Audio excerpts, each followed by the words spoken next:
Estamos de volta com Ideias em Tese e hoje recebemos Jaqueline Brumenhaus.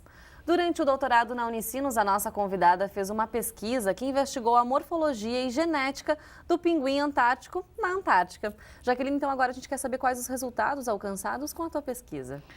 Bem, tratando-se da morfologia da espécie, né?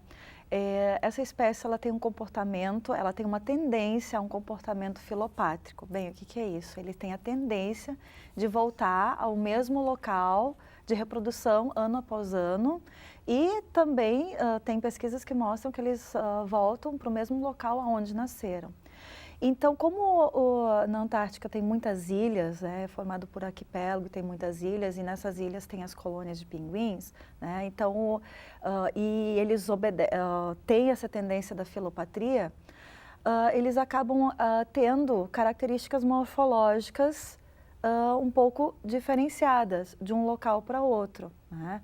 Então, isso foi uma das coisas que eu investiguei, se realmente existia uma diferença na questão da morfologia do animal de um local para o outro. Então foram feitas coletas em diferentes pontos da Antártica e eu consegui mostrar que realmente existe uma diferença, né? Então que não se pode, por exemplo, que não é sugerido, não é aconselhado usar uma única estratégia, uma única fórmula matemática para definir, por exemplo, o sexo dos indivíduos em diferentes pontos da Antártica, porque eu posso ter uma margem de erro muito grande. E a questão da identificação da sexagem, ela é muito importante para outros trabalhos, para outras pesquisas comportamentais, ecológicas da espécie. E o outro ponto foi relacionado à variabilidade genética. Também que a pergunta inicial era de que como eles têm essa tendência ao comportamento filopátrico, nem todos são, mas eles têm essa tendência ao comportamento filopátrico, a gente a princípio imaginou que houvesse uma variabilidade genética de uma ilha para a outra. No entanto, a gente não encontrou variabilidade genética. E fazendo as análises moleculares, estatística e combinadas com a estatística, a gente verificou que houve uma expansão populacional histórica da espécie, em que por volta de 2 milhões de anos atrás, essa espécie ela sofreu um gargalo populacional, ou seja, a espécie reduziu drasticamente em número, em quantidade populacional, e desse número reduzido que sobrou, né, então acabou a espécie se recuperando em termos populacionais, numa escala de tempo de em torno de 2 milhões de anos, e algumas características genéticas é que permaneceram.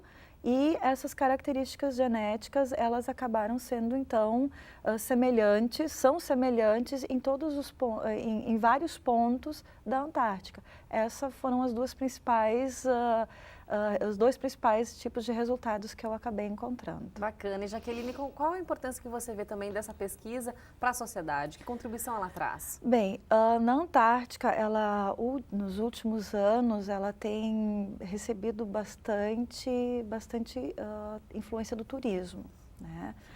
Então, a gente percebe que em muitos locais, a questão do turismo, ela pode influenciar, sim, a vida, a reprodução, o ciclo das espécies de pinguins.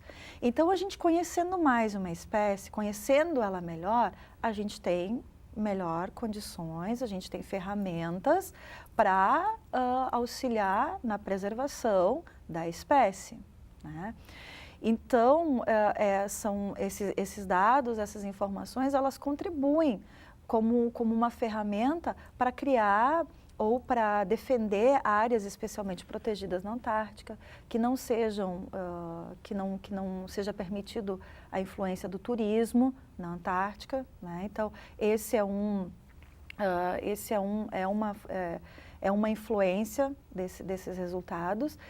E também no sentido de que o ser humano, ele costuma preservar o que ele conhece, né? Então, isso de uma forma geral.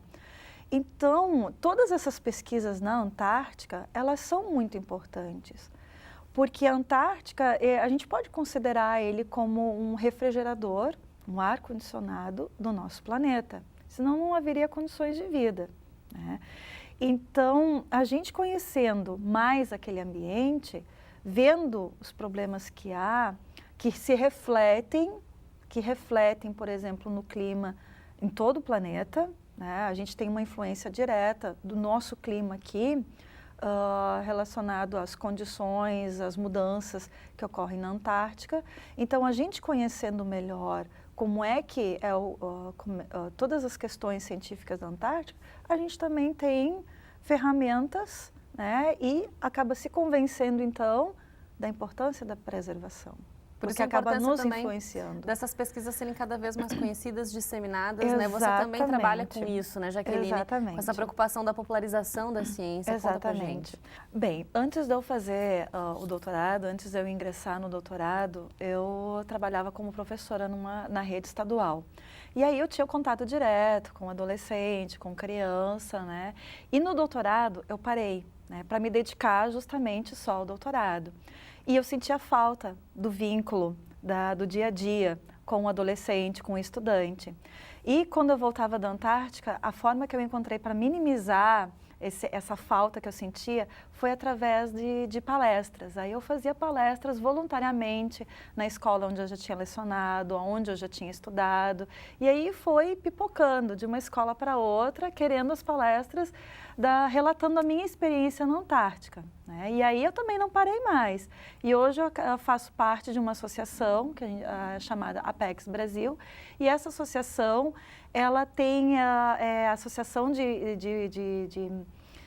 pesquisadores e educadores em início de carreira e com interesse em mar e polos. Então, são cientistas, educadores, que a gente faz todo um trabalho de divulgação da ciência. A gente realiza realmente muitos trabalhos e é intensa essa atividade. E hoje, eu leciono na Fundação Liberato, sou professora de biologia lá e me sinto uma pessoa muito realizada, porque eu consigo trabalhar na questão científica, porque a Fundação Liberato ela tem um cunho científico muito forte, né, que a gente pode ver pela Mostratec, né? Então, eu consigo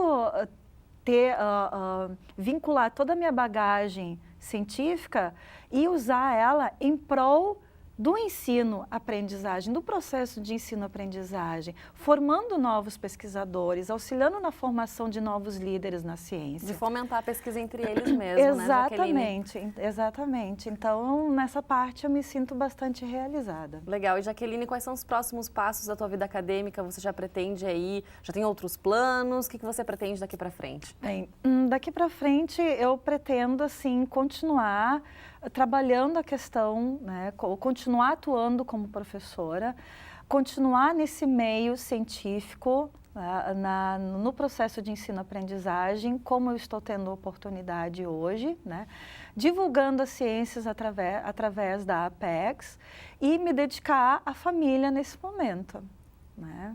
Que também faz parte. Com certeza. E precisa é necessário também, com né, Jaqueline? Com certeza. Não descarto futuramente a possibilidade de fazer um pós-doutorado. Futuramente, não agora. A longo prazo. A longo prazo. Tá certo, Jaqueline. Sucesso para você. Muito obrigada pela participação. Muito obrigada. Eu que agradeço Até a a próxima. oportunidade. Obrigada. E se você quer saber mais, a tese de doutorado de Jaqueline Blumenhaus está disponível no site unicinos.br/biblioteca. O Ideias em Tese fica por aqui. Você pode conferir essa e também outras edições do programa pelo canal youtube.com/TV Rádio Unicinos. Nós voltamos na próxima semana. Até lá!